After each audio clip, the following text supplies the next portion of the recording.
So I'm Ariel. I think I might have met most of you, but for those that I haven't met, I'm audio director at QC Games right now. And this presentation is about the audio mentoring project, which is a little thing. Well, I'm not going to spoil it because that's what this whole presentation is about. Here we go. I've got some really ridiculous animations going, so you guys are going to like this maybe. Here we go. Blam. All right.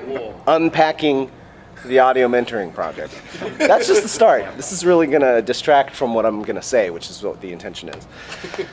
So I want to start off by saying that we have, I usually want to talk about the problems that the whole thing was like meant to solve. Just watch this. Don't even think about what I'm saying. Okay, that's the best line, so it's all downhill. So I have some criticism about kind of game audio and our field.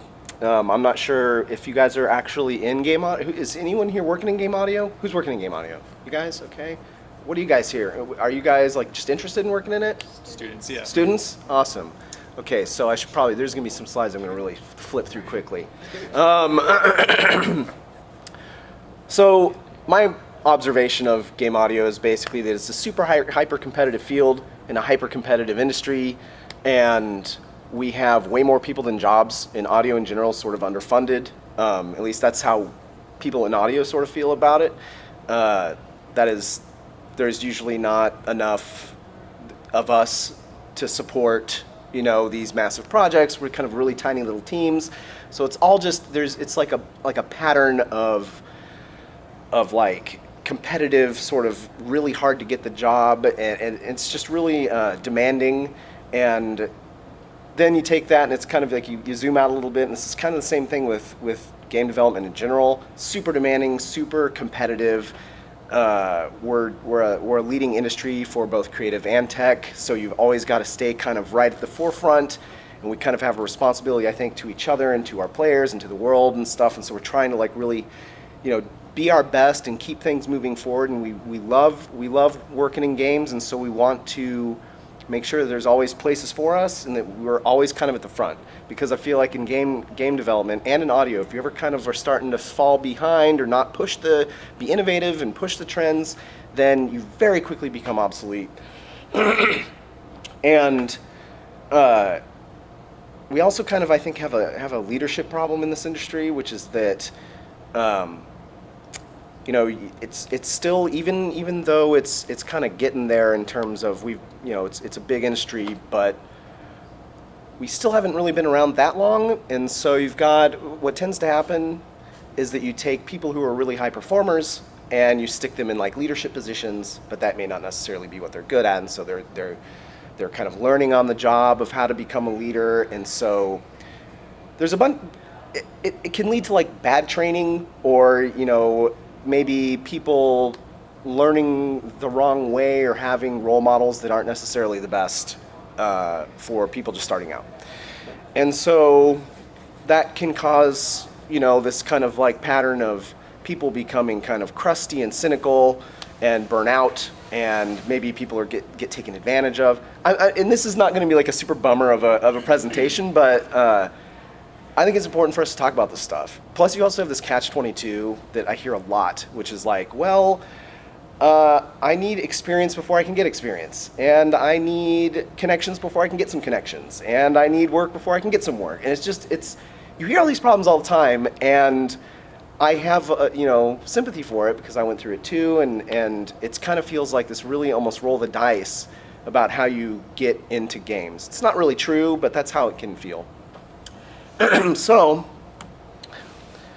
I got to thinking, how can I solve these problems? And because I, you know, can't just sit back and say these problems exist, and then when people want to talk to me about it, I'm just kind of like, yeah, that sucks, you know, I'll help you as best I can, and then just kind of, you know, I would like to be able to take action on these things. And so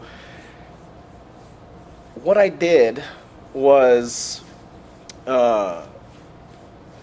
I was reminded of these two experiences that I had. So when I was working at Volition, they had a partnership with middle schools where people from Volition would volunteer to mentor these kids. And the kids were not necessarily like super high performers or like at-risk kids or whatever, but they were just kind of middle of the road, possible to go either way, maybe gonna fall through the cracks. You know, they didn't want that to happen, so they partnered with Volition to basically, you just go in there and spend like an hour a week with a kid. You were assigned a kid. They would like review you and have like an interview, and then they had this massive pool of kids that wanted mentors because they started seeing them come to school. Basically, you just go in for an hour and you do whatever the kid wants to do. But you basically, they teach you though. They're like, you know, you're here. You're not like a teacher. You're not their parent or anything like that. You're just going in. You're just gonna listen, and you're just gonna do whatever they want to do, and you're just gonna be non-judgmental.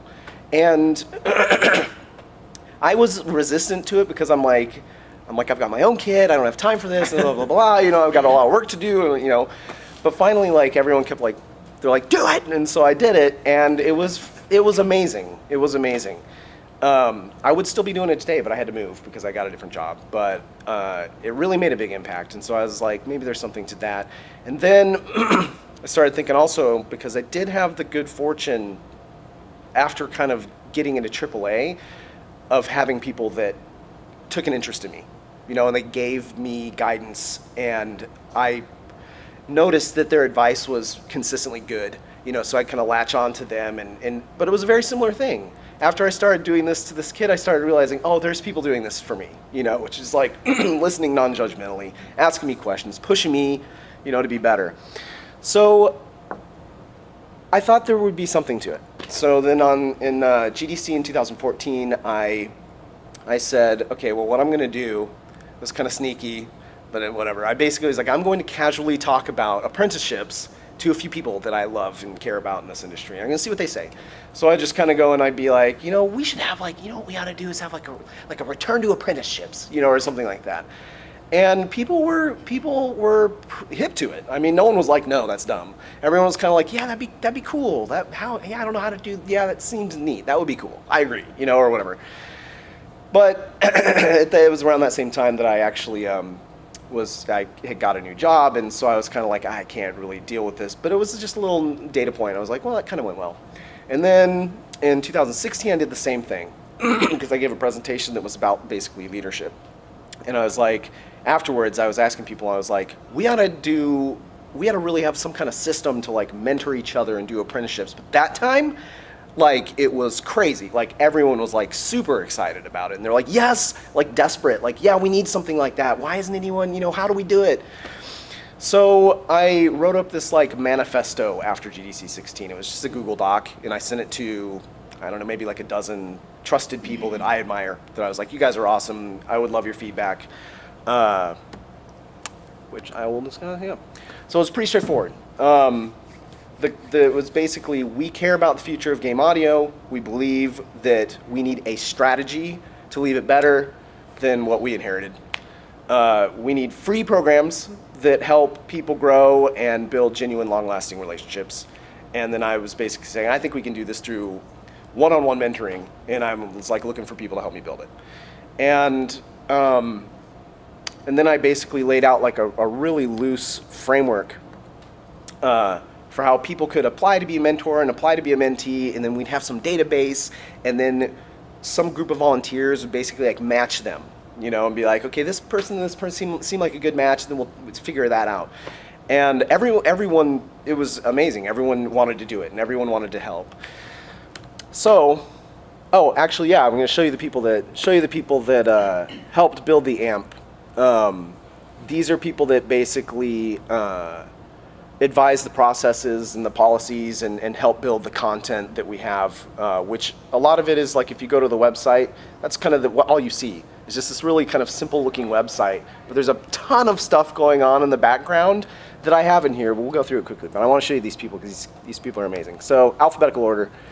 Adele Cutting, Adrian Kuzminski, that's me, Becky Allen, Damian Kaspauer, Dren McDonald, Kenny Young, Mark Kilborn, Masha Lapire, Mike Moraski, Sally Kellaway. So these are the people that today are like running the AMP behind the scenes. All volunteers, no one's getting paid. In fact, we pay money to do this thing. Like there is a cost associated with all this stuff, and we're just like paying it. Amazing people. And then there's a few more people that helped. So this is Ben Minto, Karina Bello, Frida Wolf, Jen Lewis, Rob Bridget. So these people were people that helped a lot, but then by the time it was time to kind of, it was like go time, launch time, they were like, I can't commit to this and I don't want to be dead weight, and so they were like, they're in the background. So they still occasionally check in and help a little bit. But what I want to point out with this is that, and this is a kind of bragging, but I'm super proud of this. So check this out. For these 11 people, the people at the top 2 rows that are like currently running this thing, here are all this represents experience at Electronic Arts, U.S. Army Reserves, PopCap Games, ArenaNet, Telltale, Naughty Dog, 2K Games, LucasArts, Media Molecule, Sony, Raven Software, Gearbox, Materia Collective, Valve Corporation, Weta, OSIC, Firelight Technologies, EA Dice, Criterion Games, High Moon Games, Relic Entertainment, Radical Entertainment, Eidos Montreal, Volition, BioWare. Which, by the way, shows something. Like, right? I mean, it's like 11 people, all that experience. So we're like, that's just the other kind of indicator that people are always bouncing around. But this is a badass crew, right? Like, so I was like, it was pretty motivating for these people to be like, yeah, let's do it. And like, they're getting involved and they're spending their time, they're just volunteering. But yeah, I want to talk about the volunteering stuff as well, but let's go in order here. So we started building this thing. We had phone calls every other week or so for about a year. It was kind of run like any other project. We would call each other, we'd make some commitments, we'd go off and do work, we'd come back together and we'd review the stuff. I set it up to be like really non-committal, you know, so it's like you're all volunteers. Like if you have to duck out and like go away for 3 months and vanish, that's fine. We just want you to help and it's cool, and you know, so, but it actually kind of worked the opposite direction, which was like, you know, when you don't feel a lot of pressure, you tend to like actually want to help more. You're just like, okay, well, I'm doing this on my own free will, so it was good. So we settled on a framework, and this is probably going to be a bit interesting to the people here who haven't done this. So basically, the way the AMP works is you are committing to 4 phone calls, each about an hour, over 2 months. And the focus is on like building a relationship. So the point is it's this tiny commitment for 2 months, 4 hours. So it's something that people can, like, mentees are like clamoring at it, but the mentors are the ones that are harder to get to commit, you know, because they're like, I'm super busy, I already have a ton of people that I'm talking to. But it's actually work, because they're like, well, I can spare 4 hours over 2 months. And if they can't, we also are kind of like, really? Are you sure you can't just do 4 hours over 2 months? Like, because that's not that much time, you know? And even then, it's like you can go long or whatever. And then the idea is that there's this phase B, which is the same commitment, but it's a collaborative project of some sort. I'm going to cruise through this quickly because this is really probably more interesting to people who may want to set something like this up, whereas I feel like you guys might be more interested in like how to find mentors and to like get in games and stuff. So I'll go through this quick. Basically, mentors and mentees agree to a code of conduct. We wrote a code of conduct that basically is like, you can't be horrible people to each other, and if you are, we can kick you out. Then people apply. We have 2 application forms. We store their responses in a Google Sheet. So it's much bigger than this. I wanted to show that. But so basically everyone that applies, they go into this, it automatically kind of pumps them into this sheet. Thanks to Google, because I love Google. Then we check out the candidates and vote on them individually. So these columns here, the green, yellow, and red, are basically the 11 volunteers voting on, should this person be prioritized for a mentorship? So you get voted on, and we can talk about that too if you guys want to. And it's really, that part's actually really interesting because each person has their own criteria. So we got 11 volunteers, all with crazy backgrounds, and no one is mandating that they vote a certain way. So each of us individually will read the entire application and be like, by our own criteria, yes or no or whatever. And it's been pretty fascinating. Some people will like prioritize, they'll be like, are you an underrepresented group? Automatic yes. Are you, and some other people will be like, do I think this person has super high potential? You know, if they got mentored, they'd be a great force for good in this industry, you know, or that they vote yes. So it's pretty interesting. Then what happens is, what do I hit here? There we go. The no's get a rejection letter, but we also give them advice on how to do better next time. They can apply again. Like, we never say like no and you're never allowed to apply again. It's like no and try again in 3 months. And then we also give them this mega document of stuff to read and learn and try.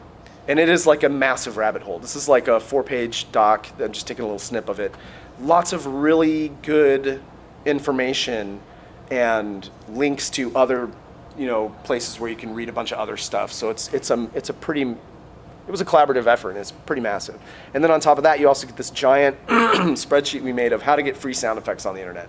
Like, and not just, there are I think most people know about 3 or 4. Like, you could be like, where do you get free sounds on the internet? And people will be like, they'll maybe name 3 or 4. This is the most comprehensive list of places to get free sounds that I've ever seen. So it's pretty badass. So basically the idea is, even if you guys apply today, which all of you should, regardless, if you're interested at all in audio, even if you don't get it, you get a ton of really cool stuff, which is awesome. We actually also give coupons for some free sound downloads off Pro Sound or a couple interesting downloads. So then what we do is we go through the list and look for mutual value, basically. We'll go through all the we vote, we move them over, and we're like, okay, these are the approved ones. We look at the approved mentors and the approved mentees, and we just, by hand, we pick the ones that we think make the best match, which is ridiculously time-consuming. This is it, but we didn't want to do some kind of lottery or random thing, because the whole point is, if we match 2 people up that were not a good match, that just sucks for everyone. That would suck for us. It's why are we even doing it if people are not getting good matches? And so the downside of that is that people can be waiting in this queue for a really long time. We try to be communicating with them, but we're all volunteering. But we've the results that we've gotten in our matches have been really good. So that's kind of what we were going for, and so I think we're succeeding. Once we make the match, then we have a ton of letter templates. So basically, we write these form letters. They're form letters, but they sound really human. It's cribbed from letters we sent before we had them. So we would write letters just I don't know what I'm even going to say here. So I'm going to say, hey, it's nice to meet you. Let's introduce you to this person or whatever. We all did that kind of individually, and then we took the language and made it seem like a pretty friendly letter. It still looks kind of like a form letter, but if we had to hand type this stuff, that it would never get done. So we made a bunch of letter templates. We send the mentee application to the mentor, and then we ask for their availability. So on the bottom there, it's we send the mentor the letter saying, are you available to do this? We think we found you someone. Here's their application. Now tell us the dates and times you can do your first call. And if they agree, then we send the introduction email, and along with these getting started letters. So basically, if you get approved for mentorship, you will get a guidebook, which I think I've got in this next. Yeah. You get a guidebook that we send a guidebook to the mentor, and we send a guidebook to the mentee. They're discrete things. But in the mentee one, we say here's a bunch of stuff, here's a bunch of questions, think about answers to these. And in the mentor one, we say, ask your mentee these questions. Because we noticed pretty early on that, first call with a stranger can be super awkward. It's you don't know what to say, and it's and they could be really short and weird.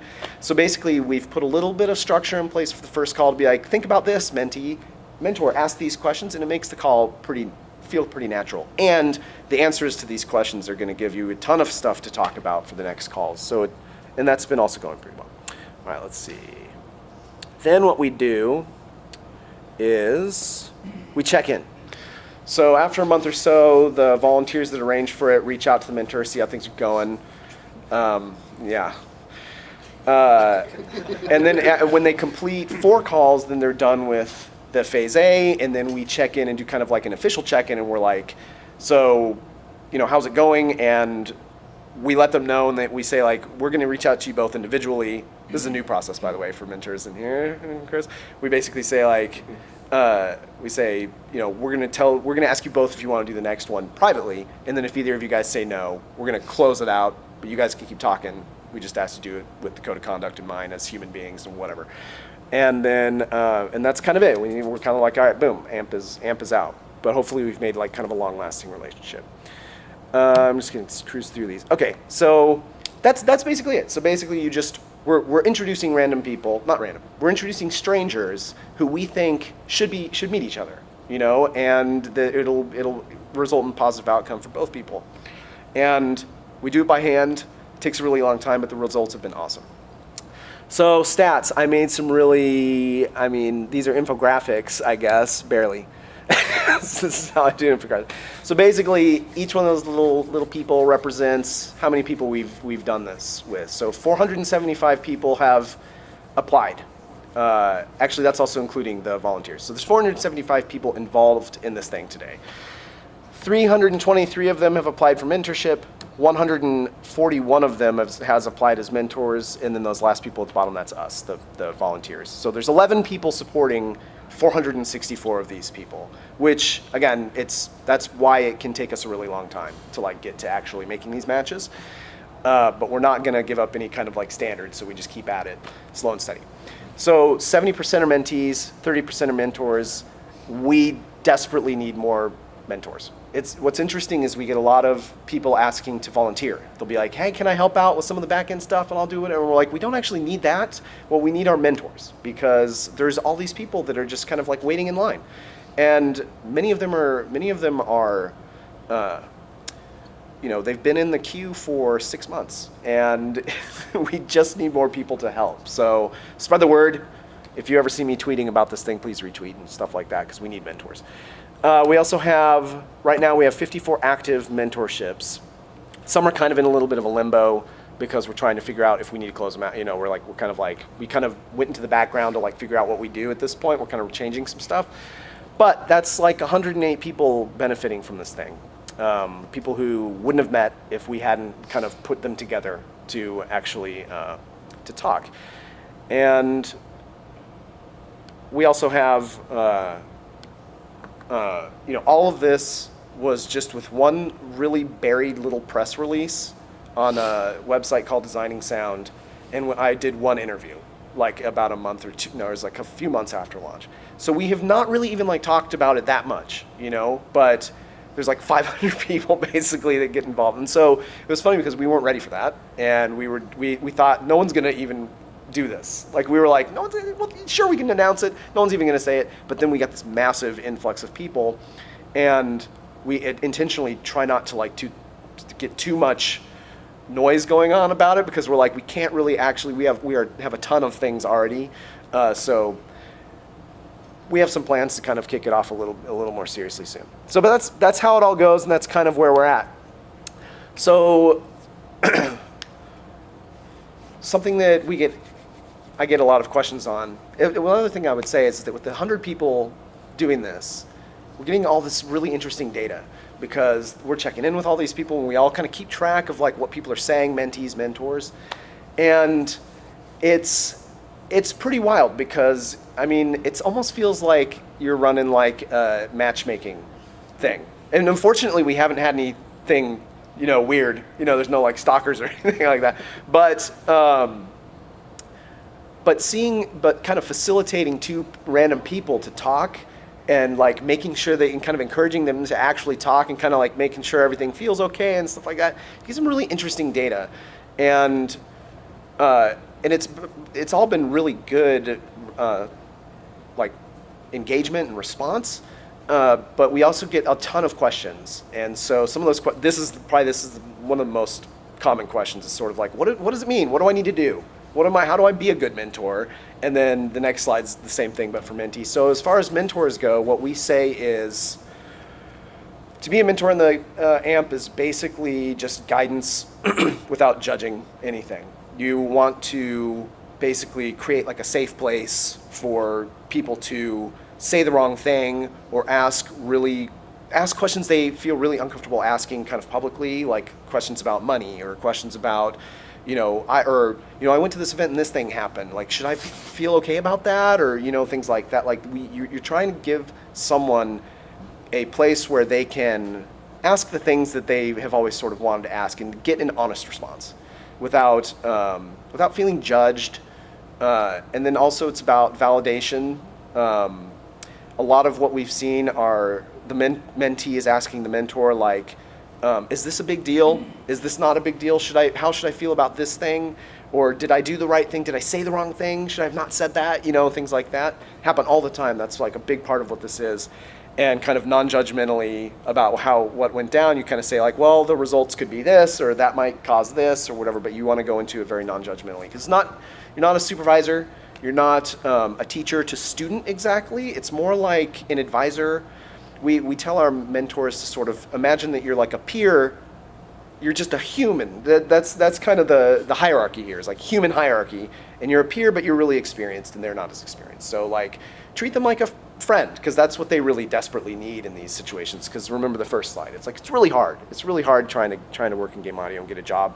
Feel really vulnerable a lot of times and stuff, and so it's good to have someone there who you can rely on. And then we also promote a lot of sort of like listening, active listening, being sympathetic and empathetic, and being understanding, and also making sure that there's like no fear of a negative consequence of this interaction. And there's really not. I mean, again, this is not your boss. This is just a person who's like trying to help you. And then, oh yeah, I made a note. So basically, it's like friends. In fact, this is really like a friend machine, and that's important. And we talked about this a little bit yesterday in the voice panel too, which is sort of like this networking thing. This is trying to solve people, struggling to understand networking, but it's great because we are encouraging people to just be genuine friends, which is the best networking there is. There is no better networking than playing the long game of sort of like genuinely being interested in someone and trying to get to know them and building a relationship, because that's going to pay off a million times more than some kind of transactional business networking moment, So this is kind of like how to be friends. To being a mentee, it's basically what I was just saying. You want to play the long game. You have to be like a good pupil, basically. And that means actually being open to learning, wanting to learn, being patient and being humble, and willing to sort of consider things you don't expect. I mean, a good mentor will tell you stuff that you don't want to hear. Like, that's just part of it. They're gonna reality check you from time to time and be like, no, that's not how it works, or no, this isn't good enough. But it's all coming from a place of them wanting you to be better. So it's like you've got to be primed for that. And then also you got to think, you not be entitled or anything like that, but also think, be mindful of your mentor's time. That's another thing we've seen a lot, is that the mentees occasionally will be trying to like reach out with a ton of questions, like offline, outside the format of the 4 calls. And then they'll get in touch with the council, the volunteer council, those 11 people, and they'll be like, I can't get in touch with my mentee, I don't know what, I've got all these questions. And we're like, well, so the thing is that like, that's for the call. Like these people are very busy, and don't take it personally. Like, they'll probably try to get to it. They probably want to get to your questions and stuff. But you gotta, as a mentee, you want to be mindful of that time and be concise and punchy with your questions. Like, really think it through, because probably you have more time to do that, and you're the one that benefits. So you want to like think through your questions, bring it down to just like 2 really good questions, and send those across, or whatever. And then the thing that all mentors we've discovered are really looking for is they want to be proud of their mentee, and so. If you're doing something like this, or informally you just have mentors in your life or whatever, you got to show them that you're taking their advice and you're trying and you're making progress. And that is, I think I'm not being very sciencey about this, but I think that's the biggest predictor of like jobby type stuff coming out of this. So it's like, if we've seen that when the mentee is like really engaged and really driving it forward and doing all the things that the mentor is asking, the mentor is way more likely to be talking to their friends, I got this mentee and he's so good, she's amazing, I want her to have a job. And that's how jobs happen a lot of the times. And so that's it. That's my presentation. So I'm down for questions though, if there are any. Hit it. Do you have any like already fairly good like success stories out of these? Like maybe if someone was like a mentee and through their mentor they were like, oh, I have this opening. Yeah, we have had that. So Some of the things that have happened, we've seen all kinds of interesting outcomes. There have been. We're actually right now we're trying to figure out. We've got mentors who will have a position, and then they will come to us before it's posted and be like, "Do you have any great mentees? Is there someone that we could pick up for this entry level gig?" And we're trying to figure out the best way to do that right now, because it's kind of like, yeah, I mean, of course we all do, but we also we're trying to kind of navigate that thing, because that would also be a time for the AMP to be like, if it's like, if the mentor is going to hire the mentee, we're out, because we're not going to be in the middle of this weird professional HR thing that's going to be turned into this relationship, so we get out. But if we have had jobs come from it, a handful, and it's really, we probably could have more if we were wanting to do that. If we were like, one of the goals we're really going for here is job creation, which is a goal, but it's not the main goal. We have all these other crazy ideas too of stuff we want to do, and we get all excited. We'll be on a Skype call and be like, "What if we did the podcast and and we did this group mentoring thing, or whatever." We can have all these ideas, and then we're always like, "No, we have like 475 people sitting in this queue." Like, we get everything out of the way. We put it on this list of like, future Android us will do all these cool things. Like, we're just gonna keep until we get through this problem we're trying to solve, which we haven't really fully done yet. We put it all to the side, but that's a good outcome. We've also seen some mentors who will they'll meet up, and because a lot of them are in different states and stuff like that. But they'll meet up and they'll do a field recording session or something like that, or or the mentee will need something. They'll be like working on a demo or something like that, and the mentor will reach out to like a library or something, like a sound library, and see if they can help them. Be like, my mentee really just needs like 3 explosion sounds for their demo. Can we have 3? They'll ask standard libraries and stuff like that, and it happens. Because most of the time, mentors. I didn't even go through like the mentors we have, because there's a ton, but they're all really top of the game industry pros. I mean, it's really like people who have been doing this for a super long time, and they've got all these connections, and so there's been a lot of really interesting positive outcomes. And plus, they're like, some will give away, so for example, one of the guys that's a mentor is this guy Brian Schmidt, who runs this conference called Game Sound Con, and so his mentee is going to Game Sound Con, what I mean, because they're both in Seattle. So there's all these little benefits that come through, and but the best thing, personally, I think the best outcome is when we check in on these mentorships, just the way that the people talk about how it's gone, So what we've seen almost every single time is that the mentee is like super grateful. They're like, I've learned, because it's like a fast track. It's like you get 4 hours, and and sometimes it goes more. We've got a Slack and whatever, and sometimes they're just casually talking. Nick is my mentee, and we talk all the time. And if he ever reaches out to me, we don't need a call or whatever. So there's but they're always really grateful and learning super fast.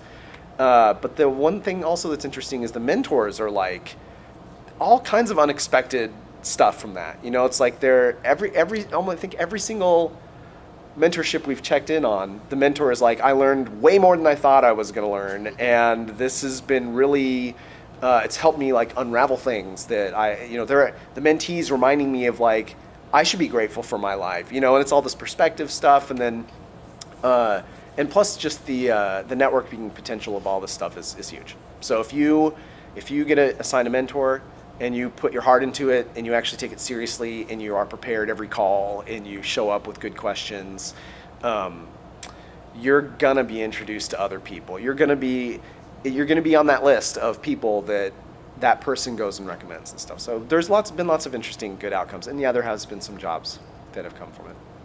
Anyone else? Hit it. Have any other disciplines called on and said, "Oh, let's do an art mentorship program"? That's an interesting question. There are, I've looked at other disciplines, and there are some things. There's nothing quite like this.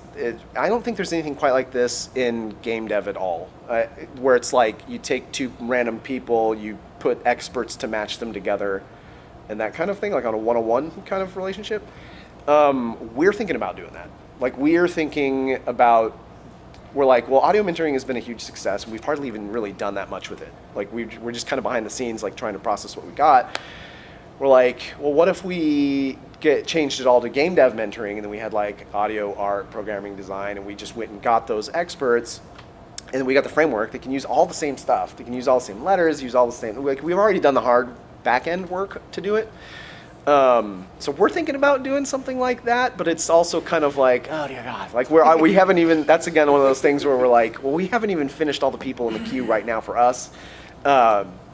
But it's also, at the same time, we're also kind of like, yeah, but it would be so good for so many people, you know, so not to my knowledge. There's a lot of other mentoring things going on out there where it'll be like, I see it more as sort of like training sessions. Like, and the other thing too is that this is all free. And so I don't think there is anything quite like it in other disciplines. It'd be cool if someone wanted to set it up. If anyone here is interested in doing something like this in some other way, like we will give you everything. Like we're totally open. So I think, I don't know if there's people in other disciplines in audio in here right now, though. So, but whatever. What else? Any other questions? Hit it. Do you have any tips for a potential mentee as far as getting selected? That's a good question. Actually, you reminded me of another thing, which I'll go into as well. Yeah. So first of all, we don't take anything. We have to have some pre-filters, and the big one is you have to have a demo. If you don't have any demo, like you can't even see like a little 30-second clip of something, then we have to. That's the first filter. So you got to have a demo. But other than that, it's really about. It's all about the application. So we actually have we've got maybe a dozen questions or something on the form, and it's intentionally kind of long because that's also kind of a filter. We're like, you got to really kind of actually fill it out.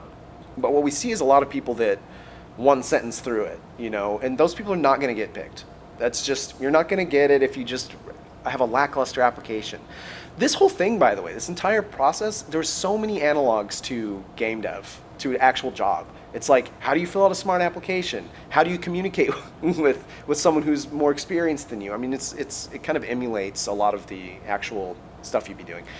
So I would say the big one is got to have a demo, and then you also have to really put thought and care into your answers, because we read them, you know, and some people in the crew that are voting are looking for kind of a heartfelt answer, like people who are really want it so bad and are willing to say, you know, I feel stuck. You know, they're talking about, I mean, it's a really diverse crew of people that are voting, so you're not going to be able to get everyone, you know what I mean, to say yes for sure.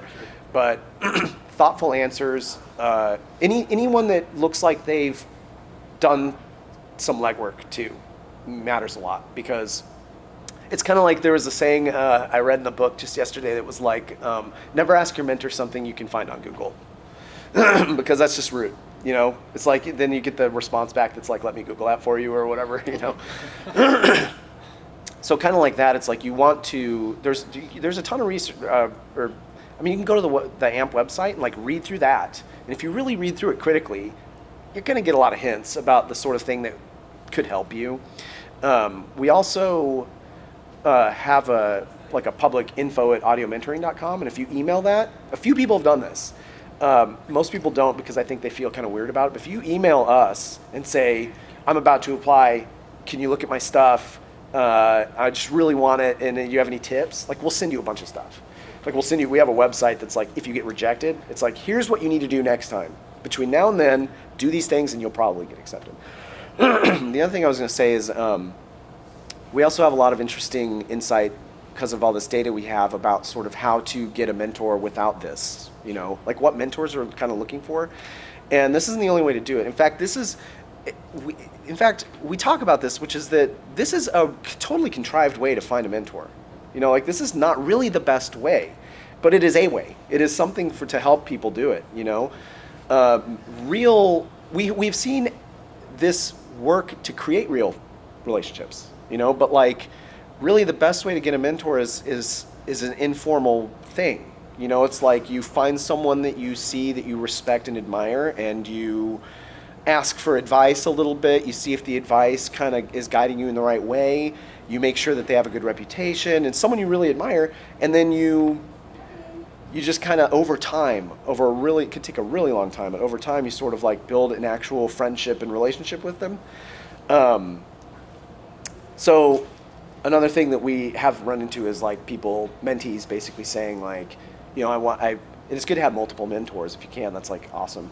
And they'll say, this is great, but do you have any advice for like finding other mentors in regular life, or whatever?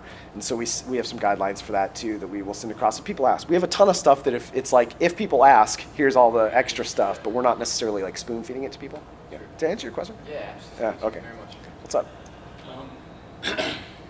So how much, and I don't know if it changes from relationship to relationship, but how much of it is like about the work, your like audio work itself versus finding a job and that process, the interview process, and kind of how to navigate that. How much? Once you already got your mentorship. Totally, it's vastly about how to get a job. Okay. Actually, we have a lot of mentees that are employed, and that's a little different, because it's like we actually had the entire Guerrilla Games Horizon Zero Dawn team apply as mentees, and we were like, shit. So we got them. But we had to find people that were like, okay, you just shipped Horizon Zero Dawn, we gotta go, because that game sounded good too. But so mostly it's about that, but it kind of goes all over the place. It's like it kind of really just depends. Some people are looking for, for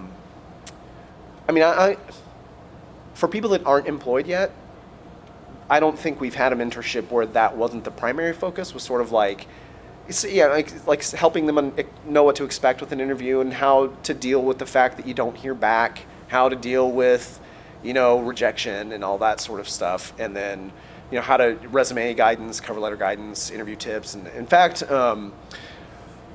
we've had a few like mock interviews that happen. So like they'll say, well, on our fourth call, you're gonna call me, but I'm gonna act like we're interviewing you.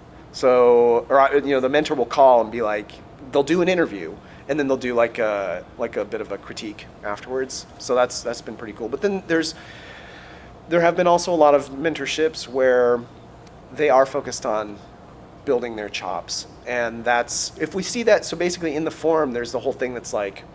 Well, there's a question that's like, why do you want this? And then the same thing on the mentors, like, why do you want to do this? And we look at that and we see like, if it's very focused on like, I want to get better at my craft so that I can do my demo or something like that, you'll get a certain type of mentor. And then if it's like, I feel like I have what I need, but I just can't get in, you'll get a different kind of mentor. And then a lot of the times it's kind of like, I don't really know what I'm doing. And they have a decent demo, and you're kind of like, okay, you get a different type of someone who's just like, actually, you're good. You just need to do this, this, and this, or whatever. So depending on what the needs are, but vastly it is about getting a job in games. What else? Anyone? Hit it. Do you have any people that are both a mentor and a mentee? Yeah, we do. We have a couple. And that's been interesting. And in fact, I think that's like the best. I think they have the best experience because everyone there's been like 3 people I think that have done that, and they are all super engaged because I guess they're getting it from both ends. We never thought that would happen. Actually, that was kind of interesting. We're like, oh shit, what do we do here? And we just set it up. We're just like, well, you're a mentee and you're mentoring. We send you both, and here's your mentor and here's your mentee. I don't know, it's pretty interesting. But yeah, and they have been some of our more active people. So you can do both. And the other thing too is that once you complete the first 4 calls, you can also do it again. So we've seen a few people who are like the mentors who are like, all right, I've got this relationship with this person. I'm ready for another one. This is still going. We're just gonna keep talking, but I can take a second. And we've seen a lot of mentees where it's kind of like it gets wrapped up, and then they go reapply and ask for another mentor. So we're pretty flexible on all that stuff. There's not any real hard guidelines. Anyone else? Watson. You guys go over negotiations, budgeting, things like that? We do. That's usually so there's a lot of talk in general about money. that happens. And so when we see, actually you tend to see that in the application. You might have to read a little between the lines, but sometimes you see people who are getting a little bit of work, or they're like in the middle of a contract kind of situation or something like that. And yeah, all the mentors are just totally honest. I mean, think about it, Game Audio. I mean, they're like, when you get one-on-one with any of us, we're just going to tell you whatever, you know? I mean, most of the time we'll be like, yes, here's exactly what you should expect. And yeah, there's been a decent amount of that sort of thing. There's been a lot of people who don't know what to charge. And there's been a lot of people who, when you find out about it, you know, they've you know, been brought way, you know, into alignment, and those are super grateful mentorships, you know, because the person's like, what happens is they need validation, you know, they need someone to go like, oh no, you're good, like you should charge this, you know what I mean? And so that's another super positive outcome of this sort of thing, is like people are definitely making more money as a result of this, which is great. Is that what you're asking about? Yeah, well, just how to negotiate, what numbers Yeah. are in range. Yeah, and we also have a bunch of mentors who are employed in-house, and we've got a ton of mentors too who are freelancing. You know, and so we look for that too. We're like, does this person look like they want to freelance? Okay, maybe we should hook them up with a freelance mentor. Anyone else? Questions? Hit it. I saw on the site that you have volunteers. Yeah. That are not mentors or mentees. Is Mhm. that like a good fit for somebody that maybe isn't leaning towards one of those things, or is that?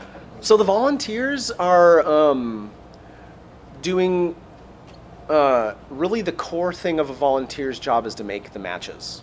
So, and actually every volunteer is a mentor. Like that was kind of part of like we're like, we should do this before we start asking other people to like be mentors. So we've all had a mentee.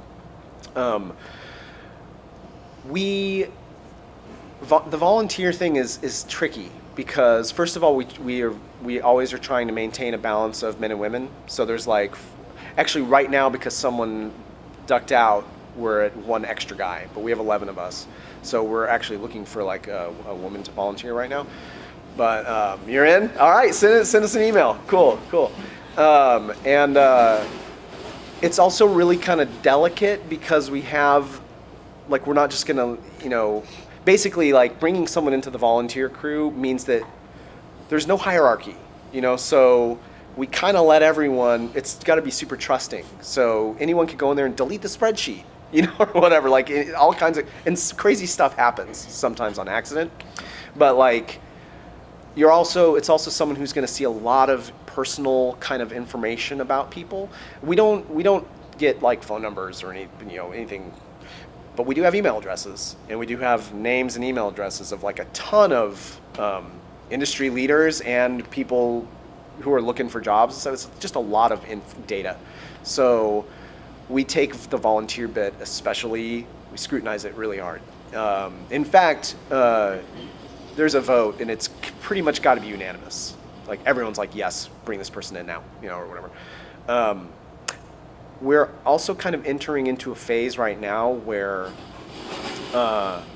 we're talking about having like a secondary group of volunteers that are more like not necessarily going in there making matches and doing all that stuff, but people who we bring on, not hire, there's no pay, but who we bring on to do things like social media or like back-end organization sort of stuff, and they would at least be part of like our mailing list, we have like a little internal mailing list of all the volunteers, and it's another one of those things where it's like, man, I mean, a lot of people would love to be a fly on the wall in these threads, because it's all over the place. I mean, it's just like 11 audio people talking about whatever, and there's a lot of jobs being circulated kind of in there as well, which is kind of funny. It's like us 11 people sharing jobs, like, you got a job, you want this, you know, or whatever, and we're just like, no. So right now it's like the volunteers, we're looking for one woman right now to join us in that council crew, but we're also talking about expanding and pulling together some additional work that people could put on their resumes and stuff like that. So are you interested? Yeah. Yeah. Well, you should email info@audiomentoring.com, and it'll hit all of us, and then we'll figure it out. Sounds good. Cool, thanks. Anyone else? question? Yeah, hit. Do any of your mentors consider having multiple mentees? We haven't had any mentors that wanted multiple mentees at the same time in the same phase, if that makes sense. So like there hasn't been someone that's like, I'm going to start 2 right now, you know, or whatever, because usually they go into 1 and they're like, okay, let's see what this is actually going to be like. And then after that one's done, it's kind of, I was mentioning kind of earlier where it's like they'll have made a relationship and then they keep that going. You know, it's not like formal anymore necessarily, but they talk, and whenever the mentee has a question, they can go to them or whatever, and then they pick up a second one. Okay, so yeah. Yeah, so it's like we haven't had 2 at a time from the AMP, like this is an official mentorship sort of thing happening concurrently, but there are mentors who just, yeah, and plus we have a Slack, and so occasionally you'll hear about like other people sharing, you know, kind of mentees, if that makes sense. Sounds kind of weird, but like, you know, they'll be like, you know who you should talk to is Chris, you know, and then we'll send them, you know, we'll send them a few questions from this other mentee over to another mentor or whatever. Awesome. So, anyone else? We have like an minute left. Can't believe we filled an hour with this. How many people on the council have to approve the mentor-mentee? That's a good question. Yeah, so right now it's 3. So we got, yeah, because there are some people on the council that like never vote. And we, you know, it's okay. They're doing other stuff. You know, they're helping out in other ways. But like, there are about, I'd say, I think the reason we went with 3 is because there are 5 of us that consistently vote. What'll happen is it takes a super long time because we all are trusting each other. You got to really read the whole thing, and you got to put some thought into it because this is someone's really, you know, it could matter, you know, or whatever. So we all put thought into it. And what'll usually happen is like one of the volunteers will like set aside like 2 hours of time, and they're like, all right, I'm gonna get through this whole list, and they get through like 9. You know, it's tough. But yeah, 3 votes yes or 3 votes no, 10 puts you in one or the other. Any other questions? Going once, twice? All right, thanks so much for coming out. It means a ton. I can't believe it.